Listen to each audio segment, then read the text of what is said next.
Assalamualaikum warahmatullahi wabarakatuh, sahabat channel, sahabatan channel. Kita bertemu pada program baru. Program baru ini adalah ngobrol bro. Jadi konsepnya sih kita akan ngobrolin hal-hal yang lagi terkini gitu kan. Untuk kita obrolin santai, kita coba bawa santai gitu kan.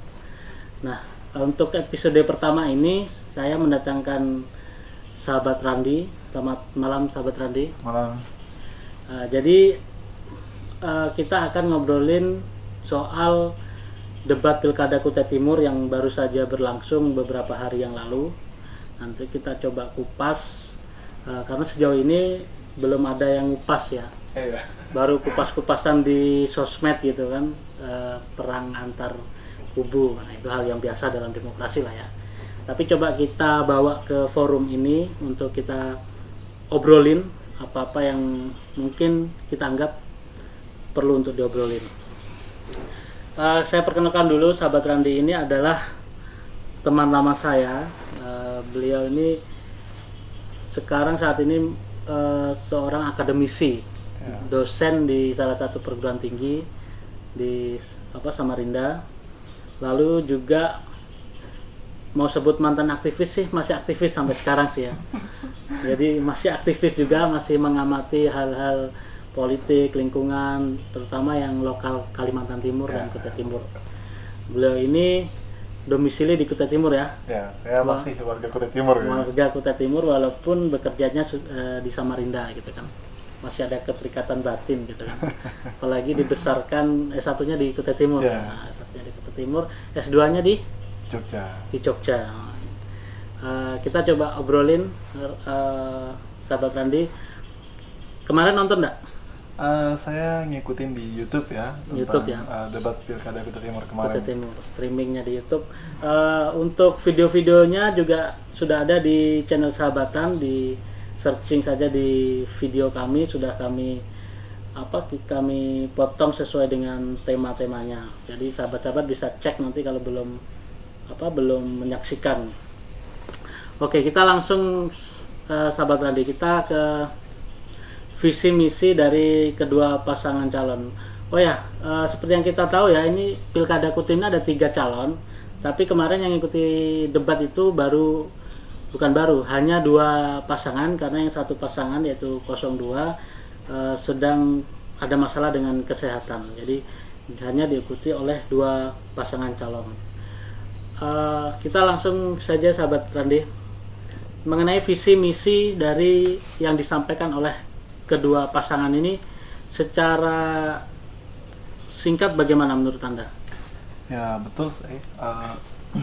Kemarin sih kita berharap itu tiga calon ini hadir semua ya, karena kan ini penting untuk mengenalkan kepada masyarakat tentang visi misi mereka untuk kontestasi pilkada ini. Terus kemudian juga sekaligus kita pengen tahu gitu kan gagasan-gagasan, terobosan-terobosan yang berkaitan dengan Kutai Timur itu, terutama di era sekarang ya, di mana teknologi informasi itu sudah jamak digunakan dalam kegiatan kampanye, terus kemudian juga kegiatan sosialisasi terkait dengan pasangan calon. Itu harapannya hadir, tapi apa boleh buat, karena hanya 2 ya, itu juga menjadi suatu hal yang patut kita syukuri gitu. Artinya tetap ada yang bisa kita cermati sebagai bagian daripada proses pendidikan politik di masyarakat gitu. Betul. Nah, kalau ditanya tentang apa respon terhadap penyampaian visi dan misi daripada masing-masing calon kemarin itu, sebenarnya banyak. Oke. Gitu ya? Tapi kita tidak punya waktu yang banyak, karena saya nggak yakin pemirsa kita mau betah nonton channel baru ini. Gitu. Nanti kita coba lihat dulu, kalau betah kita perpanjang. Kita bikin berikutnya. Oke, lanjut, silakan. Tapi gini, ada garis-garis besar yang bisa kita tangkap dari apa yang disampaikan. Misal kayak tadi sudah dibilang ada di YouTube dipotong beberapa item berdasarkan tema-tema yang diangkat dalam debat itu sendiri, mulai dari isu seputar kemiskinan, terus kemudian kebersihan, pendidikan, terus kemudian prostitusi gitu ya, defisit, bahkan yang ada yang cukup ramai juga itu soal tenaga kerja kontrak daerah TK2D. Oke. Nah, itu cukup lah, bisa dikatakan cukup gitu ya. Hmm. Cukup bukan berarti itu menyentuh keseluruhan loh. Oke. Maksudnya kita katakan cukup karena itu mewakili beberapa persoalan yang ada di Kutai Timur, meskipun mungkin ada beberapa hal yang secara prinsipil mestinya masuk dalam apa ya, tema daripada debat kandidat itu, tapi luput itu mungkin suatu segmen yang lain yang bisa kita ulas gitu ya. Tapi berkaitan dengan penyampaian visi dan misi itu sendiri dari kedua pasangan calon itu sendiri, saya kayak melihat harus ada semacam sikap dasar yang kita miliki. Sikap dasarnya gini, pilkada ini kan suatu hal yang rutin. Oke. Yang rutin gitu ya. Artinya tiap rutin 5 tahun ya sekali kita akan menghadapi pesta demokrasi yang sama. Yang kedua adalah masing-masing pasangan calon yang maju ini juga bukan orang baru, boleh kita katakan demikian. Sebagian dari mereka adalah pemain-pemain lama. Ya, artinya tokoh politik yang kawakan lah di Kutai Timur. Incumbent atau kemudian yang dulunya dari legislatif lalu kemudian ingin maju ke level eksekutif misalnya begitu ya, di situ. Itu harus kita garis bawahi. Berikutnya adalah program-program yang ditawarkan itu juga itu pun hampir tidak ada yang benar-benar baru. Ya, maksud saya bukan dosanya mereka kalau tidak ada yang baru tentang itu. Karena kan itu suatu persoalan yang sifatnya common sense, yang semua orang juga tahu itu gitu loh. Artinya visi mereka itu ya memang itulah yang setiap hari dibicarakan global lah. Ibarat kata nggak usah lah pakai susah-susah pakai debat kandidat di warung kopi pun kita akan bicarakan hal yang sama gitu. Artinya masalah infrastruktur mungkin kalau kita lihat di visi misi yang disampaikan di debat kan disebut ya pembangunan infrastruktur, pembangunan sekolah, gitu-gitu kan hal-hal yang baku lah ya. Nah mungkin lah mereka mengatakan tidak akan bangun sekolah, tidak akan bangun gitu kan. Hanya saja untuk di tataran debat kandidat, ya memang penting untuk menghadirkan suatu gagasan-gagasan yang progresif, solutif gitu ya. Dan tentu saja merupakan bagian daripada agenda politik yang diperjuangkan. Nah, disitulah letak kritik kita di situ. Kita ingin mengkritik pada wacana-wacana politik yang digulirkan tentang program-program strategis daripada masing-masing calon. Kalau kita cermati, kita akan sampai pada satu pertanyaan, misalnya gitu ya. Itu yang disampaikan relevan nggak dengan apa yang dibutuhkan oleh masyarakat? Itu pertama. Yang kedua, apakah kemudian itu sesuai dengan daya dukung yang dimiliki oleh Kutai Timur misalnya gitu di situ. Yang ketiga, bagaimana mengaktualisasikan itu dalam suatu wujud yang konkret. Gitu. Nah, 3 pertanyaan dasar itu kita ajukan terhadap setiap program misi-misi daripada masing-masing calon itu sendiri di situ. Artinya yang kata kuncinya yang mereka sampaikan itu sebenarnya relevan nggak sih? Ya gitu. Apakah itu hanya isu yang itu aja dibahas sementara sebenarnya usang gitu kan, dan itu konkret enggak, artinya masuk akal juga apa enggak seperti itu ya. Oke, jadi kalau perlu kalau saya bisa simpulkan, jadi visi misi mereka itu pertama terlalu global, tidak rinci gitu ya, tidak ada breakdown implementasi gitu kan. Kedua, common sense, artinya ya memang masuk seperti itulah, biasalah maksudnya, tidak ada sesuatu yang revolusioner gitu, artinya nggak ada yang baru dari apa yang mereka janjikan, bahkan dari pilkada sebelumnya gitu kan. Berikutnya kita masuk ke beberapa pertanyaan yang diajukan panelis yang dibacakan oleh pembawa acara pada malam debat itu. Sebenarnya pembawa acaranya itu dari Kompas TV ya, siapa, si Nitya Anissa. Saya hafal karena saya kalau pembawa acara yang cantik-cantik itu hafal. Gitu ya. Karena cantiknya jadi ingat ya sedikit menarik lah dari itu juga sedikit intermezzo. Saya bersyukur karena ada pembawa acara perempuan di situ, karena kalau laki semua yang tampil nanti dibilang bias gender gitu. Tidak ada memberi kesempatan kepada perempuan. Atau bisa nggak kita bilang pilkada Kutai Timur itu sebenarnya pilkada bias gender gitu? Ya tidak ada perempuannya. Tidak ada keterwakilan perempuan. Ya, bisa juga itu.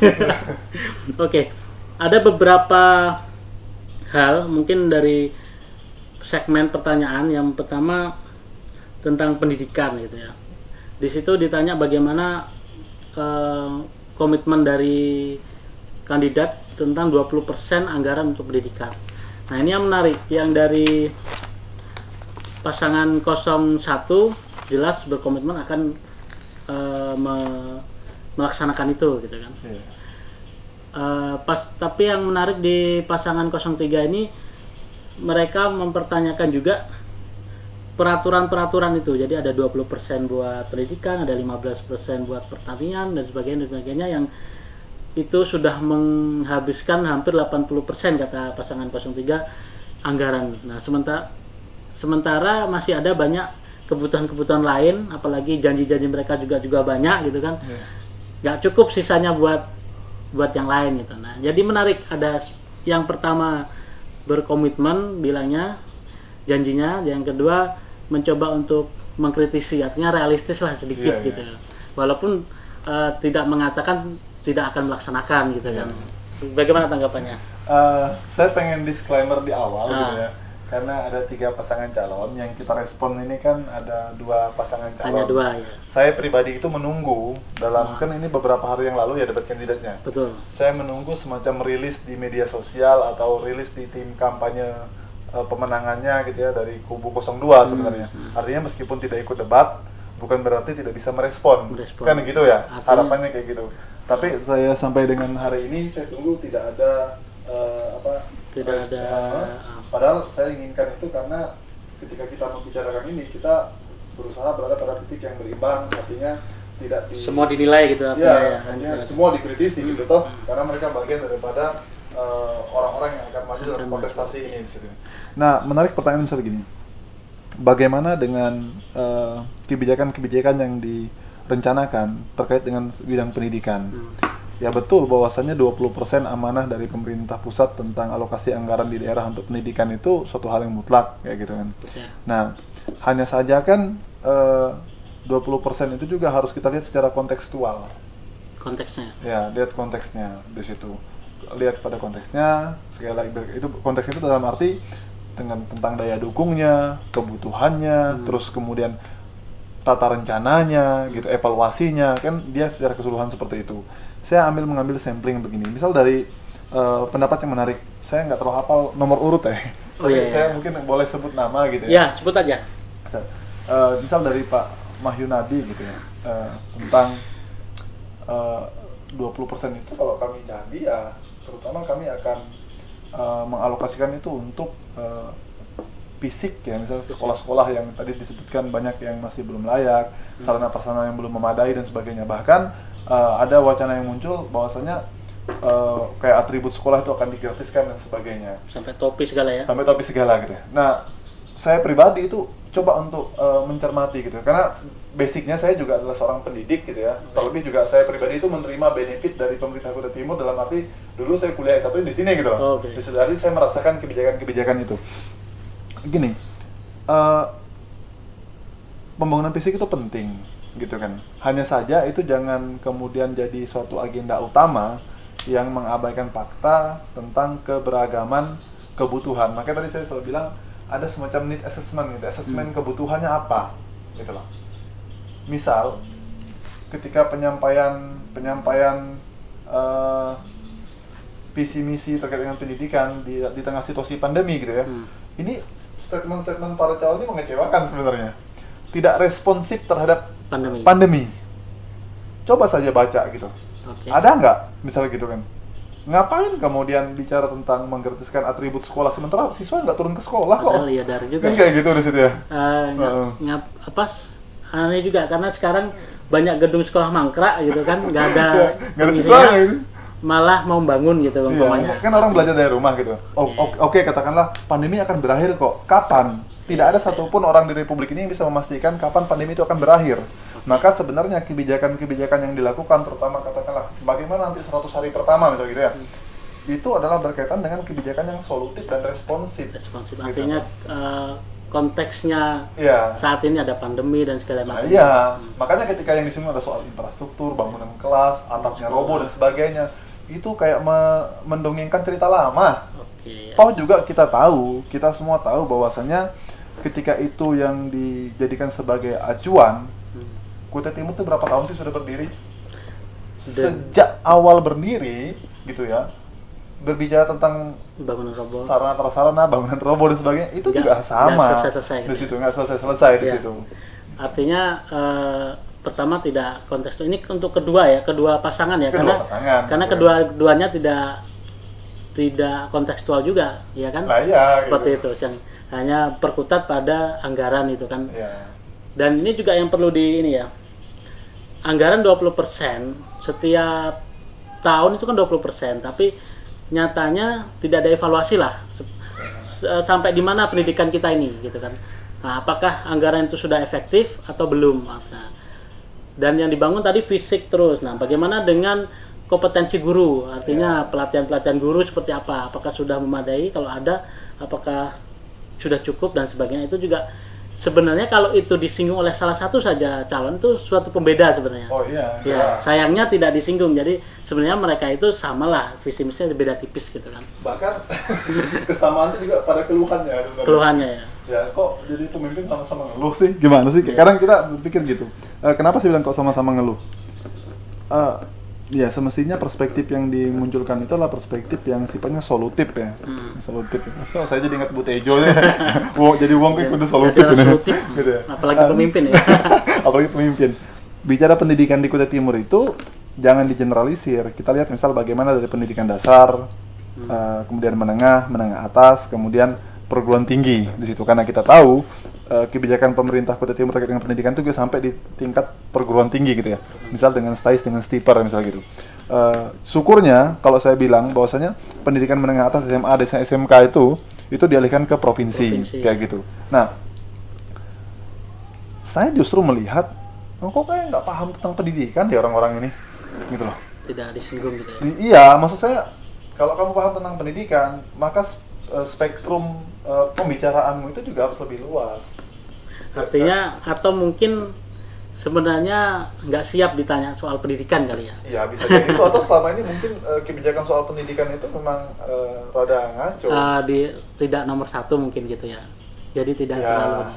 di situ. Jadi saya ambil case gini, ada semacam beberapa sampel tentang bagaimana kebijakan itu.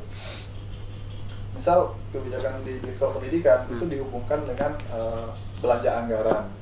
Saya nggak singgung bagaimana dia dalam pembangunan proyek, misal kayak gedungnya, enggak. Saya cuma bilang soal misal belanja pegawai. Atau ambil case tentang masalah TK2D. Karena salah satu penyumbang TK2D terbesar di sektor lembaga pendidikan. Di situ banyak sekali guru-guru yang honor yang TK2D yang kemudian harus dibayarkan, dan itu merupakan bagian daripada 20% anggaran dialokasikan di situ. Salah satu yang membuat menurut saya tidak sehat juga di Kutai Timur itu adalah ketika sekolah negeri itu menjadi semakin besar, maka itu beban anggaran juga semakin besar. Sementara sekolah-sekolah swasta perlahan tetapi pasti itu mati. Padahal sebenarnya sekolah-sekolah swasta ini adalah sekolah berbasis komunitas, yang mana mereka sebenarnya punya daya hidupnya sendiri, kayak gitu. Bisa kita sebutkan kok daftar sekolah-sekolah yang harus gulung tikar karena kebijakan di lingkungan dinas pendidikan misal gitu, tentang tidak adanya pembatasan distribusi jumlah siswa. Padahal kalau kita ingin jujur, banyaknya sekolah swasta itu juga membuka peluang karir bagi guru-guru yang non TK2D di situ. Di sisi lain, itu juga memberikan banyak pilihan bagi para sarjana-sarjana muda yang lulus kemudian ingin melanjutkan ke karir di dunia pendidikan di situ. Maka jangan salahkan kalau kemudian angka TK2D itu melonjak sampai di angka 7.000-an gitu ya di situ. Jangan dipolitisasi gitu loh maksudnya. Kita tahu kalau para TK2D di sektor pendidikan ini juga sebagai masa potensial gitu loh. Oh iya gitu. Itu yang harus kita sadari. Maka kalau berbicara tentang bagaimana mekanisme pengelolaan 20% di dana pendidikan, akan banyak sekali variabel yang harus kita kupas kayak gitu. Oke, menarik juga tadi kalau sudah disinggung tentang TK2D ini ya. Nah, TK2D juga tadi di debat kemarin tuh dibahas gitu kan, ditanyakan tentang kesejahteraan mereka. Saya sih TK2D ini seperti dilema ya, antara pilihannya kalau dia banyak otomatis daerah tidak akan bisa mensejahterakannya. Karena dengan kenaikan gaji 100-200 ribu, tapi kalau dikali 7 ribu kan sudah banyak gitu. Sementara keperluan lain ada, tapi kalau dikurangi maka harus ada yang tersingkirkan, diseleksi ya, demi untuk kesejahteraan yang tidak terseleksi gitu. Terus ada juga, tapi yang diseleksi kan yang tidak yang jarang hadir, yang nyambi sini sana. Ya mereka nyambi sini sana itu kan karena tidak tidak sejahtera. Ya. Nah, artinya dilema. Jadi seperti lingkaran setan gitu kan. Mereka mau masuk nggak mencukupi gajinya, jadi harus nyambi, ya kan. Ketika mereka nyambi dinilai tidak tidak disiplin. Nah, kalau menurut sahabat Radi, bagaimana jawaban dari kedua kandidat tersebut? Ini menarik loh. Misal saya ingat tadi pendapatnya Pak Mahyunadi misalnya gitu ya, tentang nge-TK 2D. Kita mampu kok menggaji gitu. Ya selama ini kalau dibilang mampu, gampang kok. Kalau kita mampu menggaji standar, yang bagaimana yang mau dikurangi? Nah, Mohon maaf, misal, ya. oke, kita TK 2D kita gaji layak sesuai dengan UMK gitu kan, sehingga tidak terjadi semacam disparitas sosial. Kita tahu di Kutai Timur itu strata tertinggi pendapatan itu misal kayak birokrat, kemudian pegawai karyawan tambang, kemudian pedagang, baru PNS, baru guru honorer dan sebagainya. Itu kita akan lihat kesenjangannya, kalau bisa dibilang itu nauzubillah gitu. Iya. Gitu ya. Di tengah kebutuhan hidup layak di Kutai Timur yang tidak berimbang dengan penghasilan layak tadi, gitu lah. Pertanyaannya berikutnya kan, kalau mau disejahterakan dikatakan bisa, yang mana yang mau kamu kurangi? Kan gitu. Iya. Mau ngurangi sektor fisik, sementara tadi ngomongnya pembangunan fisik, kan ya. gitu di situ. Atau pendapat dari Pak Kasmidi misal gitu, mengacu pada pengalaman pribadinya, misal sebagai dulu ketua DPR ceritanya gitu, bahwasanya dulu pada saat saya jadi ketua DPR, maaf, Pak Kasmidi.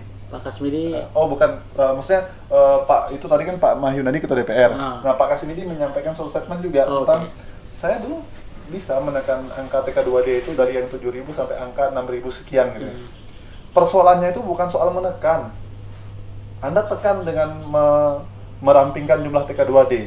Lalu selepas masa kampanye dan terpilih, kemudian menggelembung lagi sebagai bentuk balas jasa terhadap tim sukses. Kan sama aja bohong, Bos. Di situ. Persoalannya adalah bagaimana mendistribusikan dan memberdayakan. Kita tahu TK 2D itu menjadi sangat-sangat asentris. Menumpuk di sekolah-sekolah itu banyak yang overload TK 2D-nya. Sementara di daerah-daerah sampai dengan hari ini di dinas-dinas masih kekurangan tenaga TK 2D gitu loh. Sebabnya apa? Ya ketika orang itu bertugas di pedalaman kayak Sandaran, Busang, kemudian Muara Bengkal, di satu momen pilkada seperti ini juga jadi semacam batu loncatan untuk bermigrasi ke wilayah kabupaten kayak gitu. Dan itu nggak hanya soal TK 2D, kok ini juga soal bagaimana para aparatur sipil negara lainnya, misalnya kayak PNS yang lain-lain kayak gitu di situ. Kalau itu masih dilakukan sampai 14.000 sekalipun tenaga TK 2D untuk membantu kinerja para ASN, nggak akan berpengaruh. Artinya pemerataan juga belum ada pemerataan. Lalu ini juga yang menarik.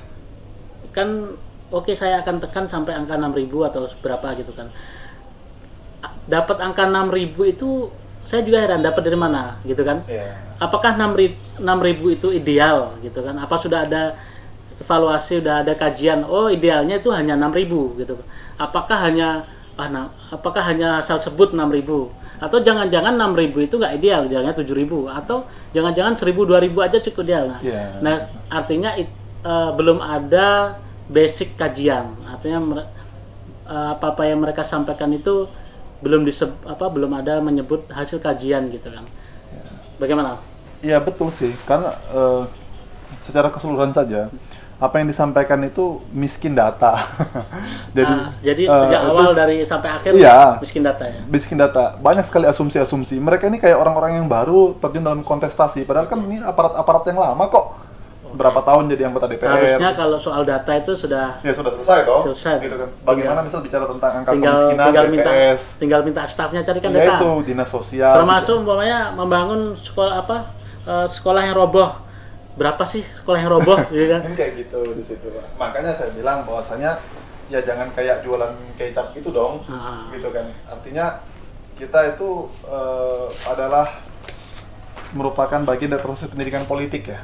Nah, didiklah masyarakat itu dengan data dan fakta, sehingga asumsi-asumsi yang seperti itu hanya kayak memancing gimmick doang gitu loh. Gimmick. Di situ. Oke, artinya miskin data, miskin analisa, jadi asal terlihat wah di panggung gitu ya. Ya gitu. Tapi juga kita nggak bermaksud mengatakan seorang calon pilkada itu calon kepala daerah itu harus kayak perfect situ, enggak. Oke. Yang kita kembali ke awal, bagaimana itu kita melihat dari sisi relevansinya, kemudian dari sisi solusi yang mereka tawarkan di situ. Itu yang jadi poinnya. Artinya kalau di organisasi itu ada analisa SWOT lah ya. Ya, gitu ya. Jadi sebenarnya gampang aja sebenarnya, mereka cari visi misi itu pakai analisa SWOT aja yang enteng-entengan aja bisa sebenarnya. Iya, di situ. Atau juga mungkin mereka tidak ada kesempatan untuk bicara sampai rinci data karena sangat dibatasi waktu, kita juga nggak tahu. Oh ya, itu jelas. Ya, gitu. Makanya penting apa yang disampaikan tadi, harusnya pasca debat ada semacam press release untuk masing-masing kandidat untuk membreakdown ini loh yang saya maksud gitu ya. Ya, yang kacau berarti tim kampanyenya. Kenapa nggak bikin? Nggak bisa ngasih data yang aktual tentang itu. Iya. Mungkin lagi sibuk ini mengenalkan sampai lupa boleh membuat isi gitu. Sebenarnya model-model kita agak melebar ya. Kalau kita lihat Pilpres kemarin itu ya, setelah bahkan debat sedang berlangsung sudah ganti segmen, sudah ada data seliweran ya. Nah, sebenarnya harusnya seperti itu sudah kita adaptasi lah ya. Sebenarnya masyarakat tuh lebih ini gitu kan. Nah, kita ke ini nggak respon terhadap milenial. Gitu. Kita ke berikutnya tadi ada soal tadi pertanyaan juga ada kemarin tuh korupsi ya, tentang korupsi di lingkungan pemerintah gitu kan. Ini kan masalah klasik, nggak hanya di Kutai Timur, saya rasa di seluruh Indonesia juga. Menarik yang sebenarnya bagus semua sih ya jawabannya mereka. Ada yang penting clean government kata Pak Ardiansyah, lalu Pak Mahyunadi bilang kita akan bikin software gitu kan untuk keterbukaan data gitu. Sebenarnya ya bagus semua sih saya rasa, tapi bagaimana tanggapan? Ya, Kutai Timur kan sekarang masih hangat sih sebenarnya. Okay, di nasional itu masih jadi perbincangan juga gitu tentang yang lalu tentang praktek korupsi yang kemudian diungkap dan ditindak secara hukum gitu ya. Saya pribadi juga ngikutin sidang online dan berikut juga rilis dari rilis di koran tentang masalah itu gitu di Kutai Timur. Menurut saya sih siapapun yang jadi pemimpinnya gitu ya, berbicara tentang di level korupsi itu persoalan bagaimana menekan celah-celah itu untuk kemudian tidak terjadi. Gitu. Apakah keterbukaan itu? Keterbukaan itu penting. Keterbukaan itu penting. Hanya saja kan keterbukaan ini kan menjadi suatu hal yang sangat normatif. Semua orang akan berbicara keterbukaan. Semua orang akan berbicara tentang berani jujur itu hebat dan sebagainya. Kita tahu di situ. Persoalannya adalah mekanisme tata kelola, perencanaan, eksekusi, evaluasinya gitu kan. Apakah kemudian itu sejalan kayak gitu. Nah, salah satu yang kemudian menggejala di era otonomi daerah itu adalah pelimpahan kewenangan dari pusat ke daerah itu memunculkan semacam raja-raja kecil. Itu kan secara teoritis begitu. Gitu. Yeah. Tapi dalam prakteknya salah satu juga kenapa demokrasi dalam konteks masyarakat di daerah itu menjadi sangat rendah, sebabnya adalah partisipasi masyarakat dalam pengawasan kayak gitu. Oke. Ini menarik, partisipasi masyarakat dalam pengawasan ini. Beberapa teman mahasiswa beberapa bilang susah sekali mendapatkan data di dinas-dinas ketika minta data hal remeh lah seperti berapa jumlah TK2D, angka pastinya itu tidak pernah ada rilis seperti itu. Apakah ini kan baru berhadapan dengan dinas gitu kan? Selama ini mindset dari bupati ke bawah seperti ASN, PNS gitu kan data itu sangat dilindungi gitu, jangan sampai keluar gitu. Seberapa bisa sih pemimpin ini mengimplementasikan gagasannya untuk keterbukaan sementara mindset dari bawahannya itu masih mindset lama yang data sangat berharga, nggak boleh terbuka seperti itu. Apakah optimis mereka mampu membawa perubahan yang mereka janji kalau mereka mau melakukan itu. Ya sebenarnya kan kita ini hidup di era milenial, Ya, tapi praktek kehidupannya era kolonial. era kolonial. Maksud saya gini, bicara tentang keterbukaan publik misalnya gitu, ya bukan hal baru sih. Di daerah-daerah juga banyak mindset bahwasanya data ini adalah rahasia dan sebagainya gitu. Padahal kan pemerintahan yang baik itu adalah pemerintah yang tidak terlalu banyak memerintah. Katakanlah gitu ya, kalau kita ambil satu falsafah tentang pemerintahan gitu. Nah, maksud saya apa? Saya ingin katakan bahwasanya keterbukaan untuk kemudian tidak terlampau menutupi berbagai hal yang berkaitan dengan layanan publik misalnya gitu ya, itu mengindikasikan bahwasanya ada yang tidak beres dong, kayak gitu. Sebenarnya untuk memfasilitasi itu gampang saja. Undang-undang tentang keterbukaan publik itu kan bisa berjalan kalau misal di level grassroots ya, di level masyarakat seperti teman-teman LSM itu bisa memainkan perannya. Persoalannya adalah di Kutai Timur ada nggak LSM yang concern terhadap Keterbukaan data. ya, keterbukaan data atau pengawasan terhadap jalannya pemerintahan misalnya kayak gitu. Saya pribadi hampir 10 tahun lebih ya di Kutai Timur itu nggak banyak menemukan ada LSM yang punya concern untuk terhadap itu gitu ya. Jadi artinya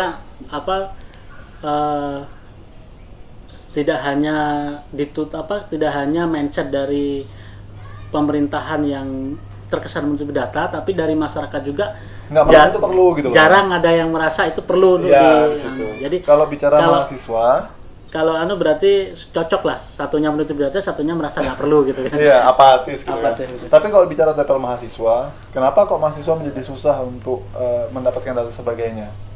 Sekali lagi, ada konsekuensi yang harus diterima teman-teman mahasiswa di Kutai Timur. Misal, di sini perguruan tinggi yang disubsidi melalui APBD dalam bentuk bebas SPP misalnya. Artinya ada semacam kecanggungan lah ya. Iya, kecanggungan.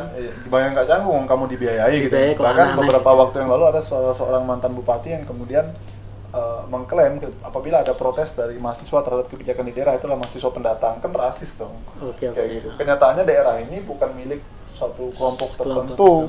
Ini bagian daripada Indonesia di mana setiap orang katakanlah bisa dan berhak untuk mendapatkan pendidikan, sekaligus juga bisa dan menyuarakan aspirasinya. Artinya gitu. Siapapun yang berKTP Kutai Timur ya warga Kutai Timur. Gitu. Iya, kira-kira kayak gitu. Masa karena saya berkarir di Samarinda terus kemudian hak saya sebagai warga Kutai Timur kan dicabut, kan aneh. Masih ada. Oke. Menariknya korupsi ini juga ditanyakan juga tentang defisit gitu kan. Masalah keuangan juga, defisit yang melanda Kutai Timur. Jadi yang Pak Mahyunadi bilang, saya bingung katanya. Saya bingung kok defisit gitu kan. Katanya lebih besar pasak daripada tiang. Banyak yang saya highlight, banyak anggaran nyelonong gitu kan, proyek-proyek nyelonong. Lalu yang Pak Kasmidi sebagai incumbent lah ya, dibilang membela diri ya karena defisit itu karena kesewenang-wenangan pusat gitu kan, apa yang sudah dijanjikan ternyata tidak direalisasikan. Nah ini menarik karena saling serang nih, padahal seperti yang kita tahu dua-duanya adalah pengambil keputusan, pengambil kebijakan di masa yang sama gitu kan. Bagaimana pandangan? Ya itu kayak orang yang lagi main bola terus tadi gol bunuh diri, dia bilang saya nggak tahu kenapa itu bisa gol bunuh diri. Berarti kan pemainnya. Tadi ada sih, menurut saya itu pencetakannya nyeleneh juga sih soal defisit itu kan hanya akal-akalan gitu. Oke, ya ada. Saya berpikir gini, ya kalau akal-akalan kan sampean tahu, atau jangan-jangan sampean ikut serta dalam yang akal-akalan itu gitu loh. Oke, itu lucu banget. Maksudnya ya kita paham defisit anggaran itu kan situasi yang terjadi secara nasional ya. Banyak daerah, nggak hanya Kutai Timur kok yang mengalami itu. Di Kalimantan Timur beberapa daerah yang sebelumnya misal APBD-nya sampai di angka 4, 5 atau bahkan 6 triliun tiba-tiba anjlok separuhnya misalnya gitu. Saya pribadi juga pernah mengikuti musrembang tapi bukan di Kutai Timur gitu ya. Bagaimana di satu daerah itu APBD-nya terpangkas separuhnya gitu ya. Di situ. Bahkan katakanlah memperbaiki satu jalanan yang rusak 100 meter saja tidak bisa karena persoalan tidak ada alokasi anggaran untuk itu gitu ya. Di situ. Ya kalau hal-hal seperti itu dikatakan akal-akalan, menurut saya yang tahu ya rekan-rekan yang ada di pemerintah baik yang eksekutif maupun legislatif gitu ya. Karena yang merencanakan, mengeksekusi dan sebagainya kan bagian daripada teman-teman misalnya gitu.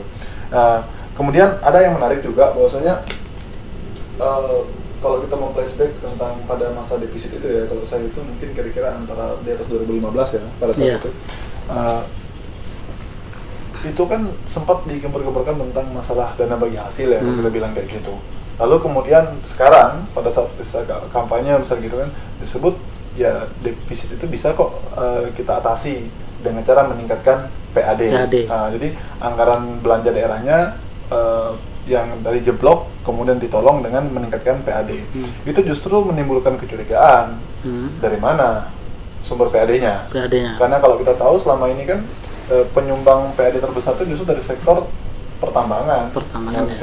situ nyaris tidak, yang lain-lain itu nggak terlalu maksimal gitu ya untuk menopang belanja daerah untuk pembangunan gitu ya. Dan yang ya lagi-lagi kita sih ini juga yang sering diperdebatkan di sosial media ya tentang defisit ini, si Pak Mahyunadi ini kan ketua DPR gitu kan, ada anggaran di situ, maksudnya ada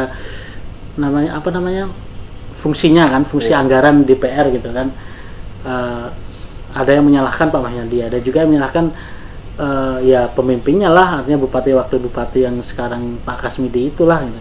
Sebenarnya kalau menurut saya sih nggak pantas lah kalau saling serang gitu kan. Artinya ya sudahlah, kalau akui bersama ya kan, kalau salah minta maaf bersama, kalau ada kesuksesan ya sukses bersama. Itu sebenarnya harusnya seperti itu. Kubu 01, 02, 03 ya itu kan jadi satu bagian. Ya, artinya masalah-masalah artinya yang mungkin yang perlu dijelaskan itu kepada masyarakat adalah gimana sih penjelasan yang secara logik bisa diterima gitu ya, tanpa kemudian menafikan daripada kenyataan tentang masalah defisit tadi di situ. Yang kita harapkan juga melalui debat kandidat kemarin itu adalah solusi yang kalian tawarkan itu apa. Makanya tadi bilang kalau solusinya adalah menggenjot PAD, kalau kemudian kita hubungkan dengan sekarang itu pengesahan omnibus law misalnya gitu ya, ya kita wajib curiga dong. Jangan-jangan justru ini karpet merah untuk mekanisme investasi dalam skala yang masif. Gitu. Artinya gitu, jangan-jangan PAD-nya ditempuh dengan cara mendatangkan pihak luar yang ya investor tuh dibutuhkan kalau kita bicara investor. Hanya saja kan bagaimana kemudian mekanisme investasi yang dilakukan itu dampaknya signifikan buat daerah. Signifikan itu bukan berapa besar yang kamu dapat, tapi bagaimana itu kemudian bisa secara efektif dan efisien dalam hal namanya membiayai pembangunan kayak gitu. Kita tahu kebocoran anggaran itu kan juga jadi sesuatu yang lagu lama lah kayak gitu ya. Di situ kan berapa yang kemudian didapatkan misalnya gitu. Ya, berarti masuk yang disinggung Pak Mahyunadi umpamanya, terjadi anggaran yang nyelonong gitu, artinya tidak urgent dibangun gitu kan. Nah itu satu kritik juga dari Pak Mahyunadi gitu. Ya saling kritik antara politisi itu kan hal yang biasa ya, kayak gitu. Artinya masyarakat entah itu yang awam atau para akademisi punya kewajiban untuk mencerna itu. Saya pribadi melihat persoalan defisit itu kan persoalan gini loh. Ada tren bahwasanya APBD kita tuh tiap tahun harus kudu naik. Kudu naik, entah bagaimana caranya. Itu juga diikuti dengan tren bahwasannya belanja anggaran itu kudu terserap keseluruhan. 100%. Penting kan nggak penting, kayak penting kudu dihabiskan.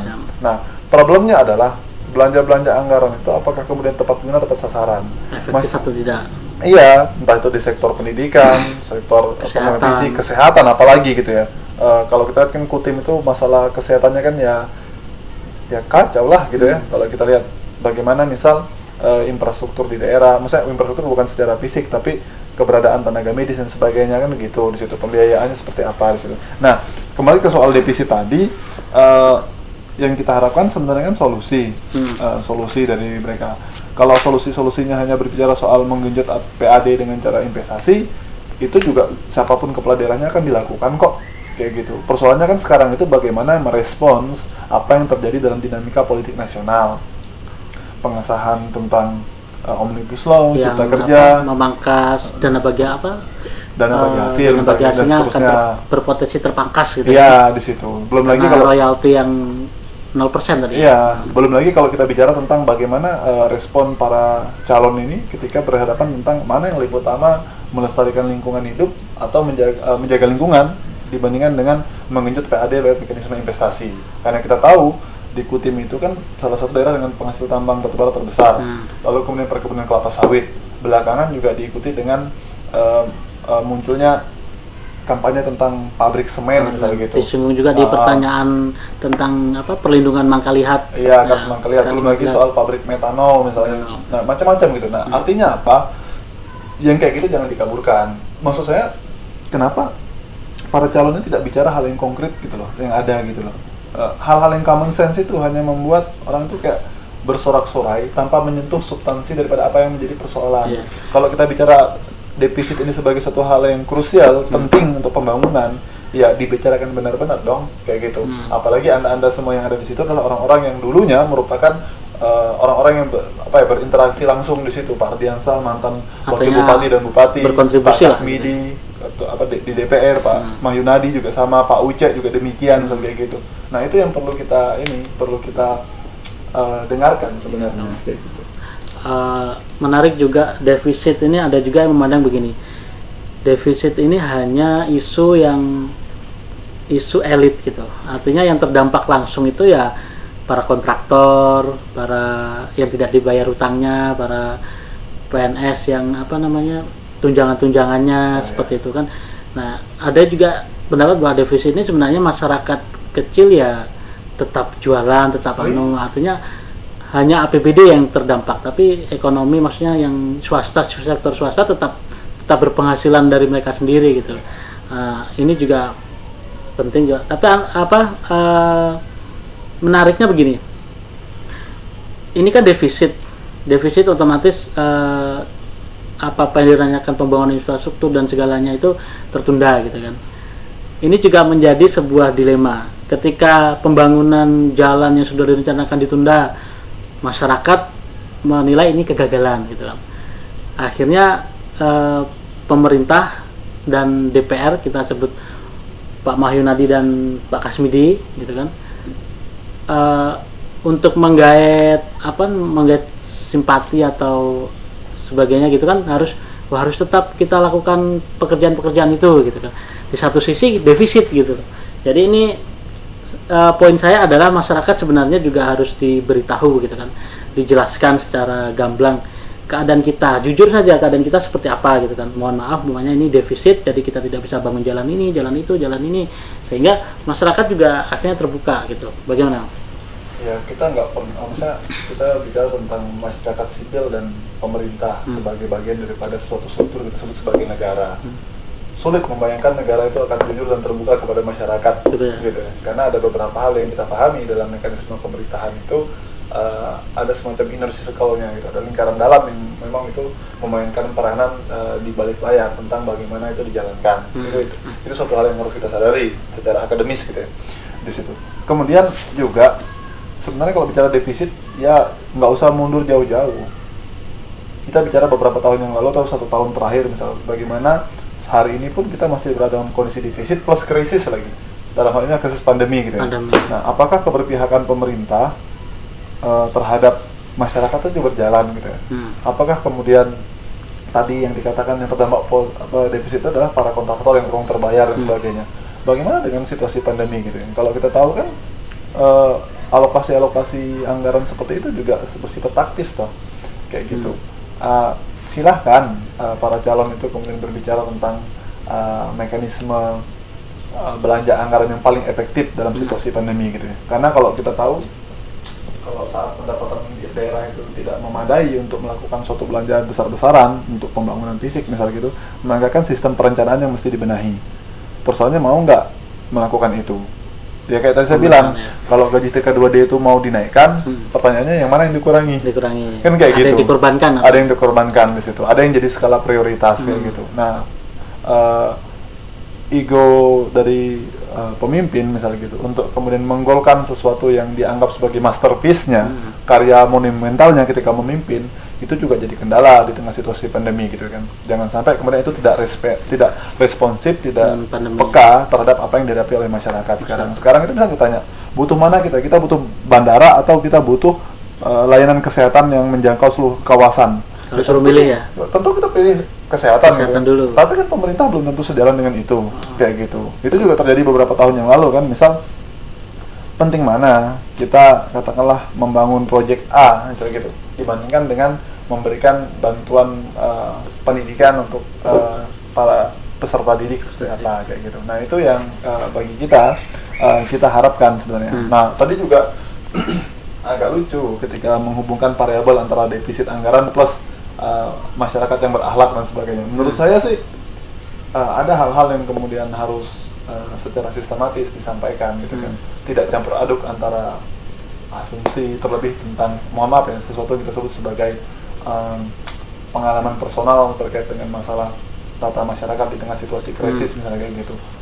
Susah membayangkan para pejabat yang menghadapi situasi defisit yang masih katakanlah menikmati kehidupan yang layak lah gitu ya, dengan masyarakat yang memang sepenuhnya menggantungkan kehidupannya ke situ kayak gitu. Bayangkan misal para TKR2D yang gaji 3 bulan sekali misalnya gitu, seperti apa gitu, 3 bulan sekali plus 3 bulan sekali pun tidak sesuai UMP gitu. Iya, dan dalam beberapa kasus saya pernah ngobrol dengan teman-teman TKR2D, ada yang kemudian tidak dibayarkan, misal kayak gitu. Nah itu kan menurut saya itu yang harus kemudian kita peka lah kayak gitu.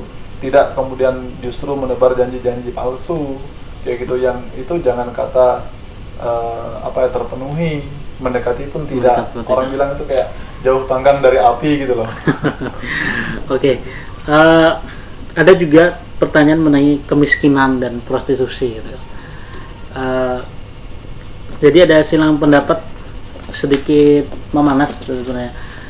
Jadi ketika ditanya dengan kemiskinan, justru pasangan ASKB mempertanyakan istilahnya indikatornya dulu apa gitu lah. Kalau indikatornya kelaparan gitu kan umpamanya, tidak ada kok orang mati kelaparan gitu kan. Artinya bermainnya di indikatornya dinaikkan, otomatis banyak data kemiskinan semakin meningkat. Kalau indikatornya yang diturunkan, ya banyak orang tuh menjadi kaya mendadak by data gitu kan, bukan. Tapi kalau itu yang dikritisi oleh pasangan 01 Mahyunadi gitu kan, orang miskin tuh bukan nggak makan kelaparan, tapi nggak kerja, nggak ada penghasilan, apalagi di pandemi begini katanya. Tapi sebenarnya solusinya dari keduanya itu sama, yaitu pembukaan lapangan kerja lagi-lagi gitu. Nah, bagaimana tanggapannya?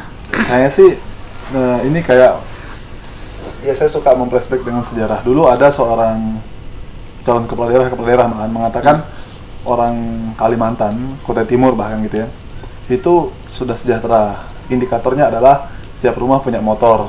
Punya parabola, punya tanahnya luas. Ya kayak gitu. Padahal itu barometer yang sangat absurd. Kenapa kok absurd? Ya mereka punya motor, kendaraan pribadi karena fasilitas publiknya buruk. Kayak gitu. Mereka punya parabola, kenapa? Karena jejaring komunikasinya nggak bagus kayak gitu. Mereka masing-masing punya genset ya karena listrik tidak mengaliri ke situ. Mereka kemudian katakanlah membiayai diri mereka sendiri karena pemerintah tidak melakukan apa-apa, tidak hadir buat masyarakat di situ. Nah ini sayangnya diulangi lagi dengan mengatakan tidak ada kok orang mati kelaparan. Apa harus nunggu kelaparan untuk kamu melihat seseorang itu miskin? Kayak gitu. Cobalah untuk melihat barometer kemiskinan yang lain misalnya gitu. Misal ya tadi saya bilang, coba pahami tentang misal disparitas sosial yang ada di Kutai Timur. Dibikin strata tentang penghasilan masyarakat Kutai Timur, lalu diperbandingkan dengan indeks kebutuhan hidup layaknya berapa. Dari situ kamu akan tahu berapa banyak masyarakat yang hidup di bawah indeks kebutuhan hidup layaknya di situ. Baru kita bicara soal peningkatan kesejahteraan masyarakat kayak gitu. Kalau digunakan indikatornya adalah belum ada orang mati kelaparan, orang zaman batu juga kayak gitu. Nggak mati kelaparan, orang dia bisa ngambil alat. Bahkan situasi kita tuh jauh lebih parah daripada zaman batu. Kenapa? Orang zaman batu itu dia bisa mengambil dari hasil buminya di situ. Lah sekarang ketika di daerah itu dipenuhi kelapa sawit, emang orang bisa mengganti beras dengan sawit? Mau makan apa mereka di situ? Ketika orang sudah jadi sawit semua. Iya, kebutuhan air bersih ternyata susah. Harus PDAM harus PDAM. Misal kayak di daerah tertentu mereka harus beli air tandon misalnya kayak gitu di situ. Menurut saya ini yang agak kacau gitu ya. Kalau bicara tentang statistik, bagaimana katakanlah memainkan persentase kemiskinannya sih, itu hal yang sangat wajar karena pemerintah punya instrumennya. Pemerintah punya badan statistik untuk kemudian melakukan survei dan sebagainya kayak gitu. Tapi saya pribadi pernah pengalaman sebagai seorang pekerja sosial, dalam hal ini pendamping keluarga harapan ya, misal di Telen waktu itu.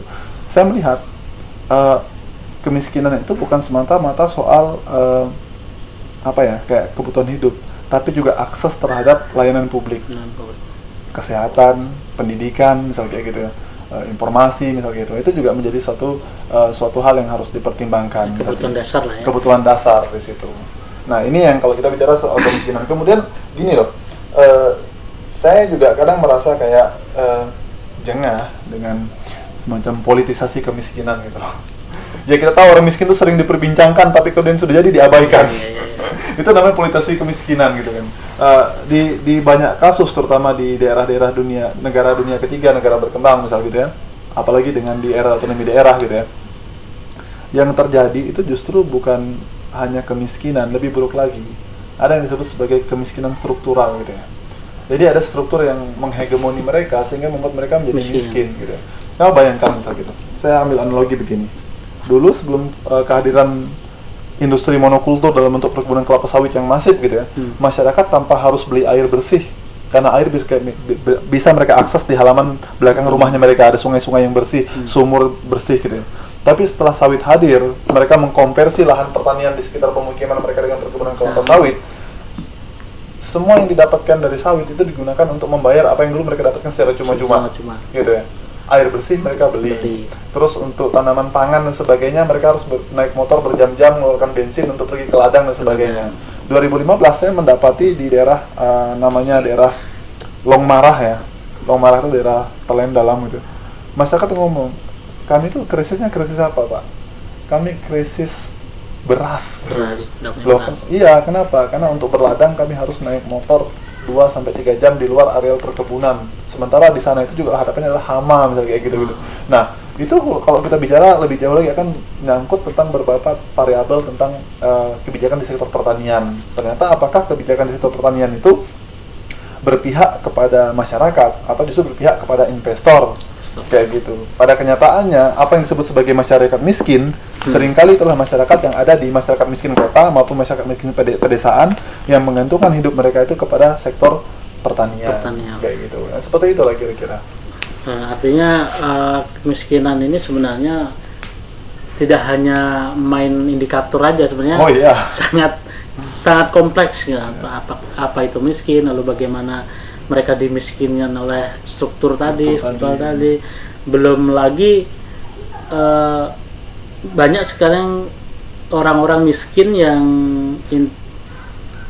ketika orang miskin yang spot by spot, artinya begini, ada di satu tempat satu orang yang sangat miskin betul sampai tidak punya rumah, nah hal-hal semacam itu mereka jika emergensi sistemnya bagaimana untuk minta bantuan seperti itu kan, lapor RT, lapor ini terlalu respon cepat atau mengatasi kemiskinan itu juga sebenarnya harusnya perlu untuk diulas di tempat itu. Tapi ada satu hal yang menarik ya, saya hampir lupa tentang bahwasanya sebab kemiskinan di Kutai Timur itu tinggi juga karena faktor migrasi. Jadi orang-orang yang datang merantau ke Kutai Timur belum punya pekerjaan masuk dalam kategori miskin. Saya rasa ini juga patut dipertanyakan. Mohon maaf ya, misal saya dulu pernah di program PKH itu bicara tentang data masyarakat miskin ya, karena kebetulan kan PKH itu punya indikator tentang masyarakat miskin misalnya gitu ya. Justru orang-orang yang baru datang tuh nggak masuk ke situ kok. Tidak masuk data miskin ya? Tidak masuk data miskin. Nah, sebabnya apa? Karena mungkin validasi datanya nggak berjalan baik dari PKH-nya, dinas sosialnya, terus kemudian ya kita tahu banyak sekarang kali itu kayak semacam tumpang tindih bantuan gitu nah. Gitu. Artinya pendataan realnya sebenarnya berapa orang yang miskinnya spotnya di mana seperti itu. Iya, di situ. Mana yang dijangkau oleh pemerintah daerah, mana yang dijangkau oleh pemerintah pusat, mana yang dijangkau oleh pemerintah provinsi, itu saja kan tidak bisa dimunculkan. Makanya saya bilang di awal, mereka bicara tentang kemiskinan, tapi semua itu hanya sifat asumsi. Asumsi datanya, gitu. Berasumsi tanpa data gitu kan? Iya. Menarik sekali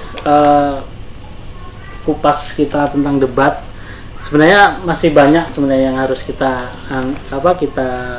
kupas gitu kan, tapi sekali lagi saya tidak yakin sahabat-sahabat akan menonton kalau ini sampai 2-3 jam. Daripada kita bikin konten nggak ada yang nonton kan, mending kita segera akhiri.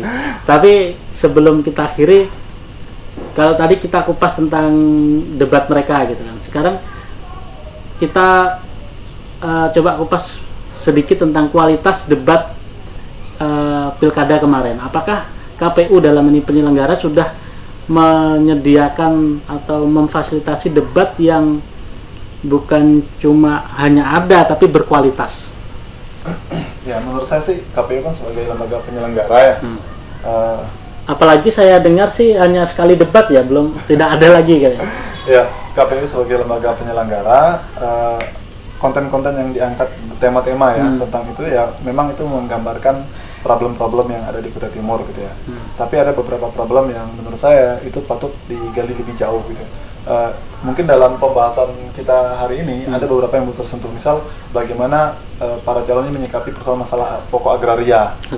Persoalan misal kayak tata ruang, tata wilayah, kemudian soal kayak pabrik semen, itu kan sudah ada juga dalam debat kandidat kemarin, tapi belum sempat kita ulas dalam momen ini gitu. Menurut saya kita punya banyak data kok untuk kemudian membandingkan dengan apa yang disampaikan oleh para kandidat itu dengan apa yang kemudian bisa kita sikapi di situ tentang masalah kayak pabrik semen itu. Belum lagi persoalan misal kayak reklamasi. Kayak gitu.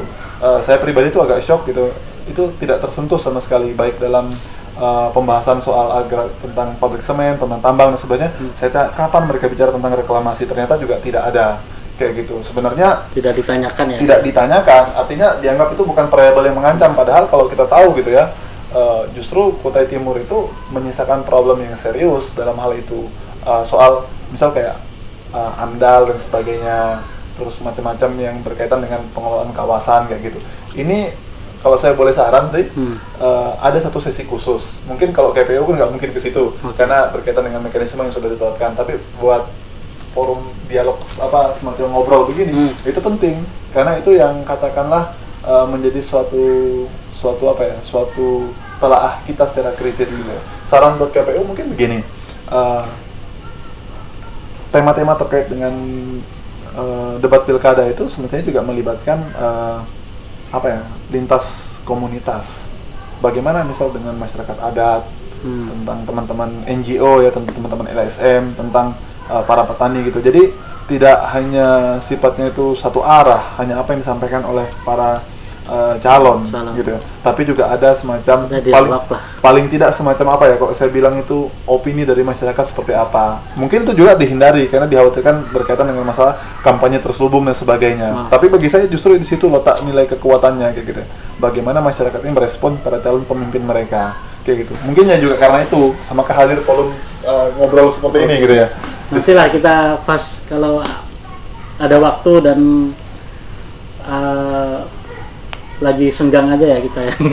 Kita fasilitasi para calon untuk datang ke sini. Tapi bukan untuk debat. Ya, tapi jadi untuk hanya ngobrol gitu ya. Kita pengen ngobrol santai aja gitu kan. Oke, mungkin cukup program kita kali ini. Kita sudah bahas mungkin hampir sejaman ya tentang debat kemarin itu. Ini hanya sebuah usaha dari salah satu bagian dari masyarakat untuk memberi kontribusi lah terhadap gelaran pilkada ini gitu. Jadi semoga ini bisa bermanfaat, dan bila ada kesalahan dan sebagainya itu wajar saja ya, karena kita juga manusia gitu kan. Terima kasih sahabat-sahabat yang sudah nonton. Jangan lupa untuk subscribe gitu kan, subscribe, like, dan komen agar channel ini segera bisa dikasih iklan supaya kami segera dapat penghasilan. Jadi ini bagian dari kepentingan konten juga ya.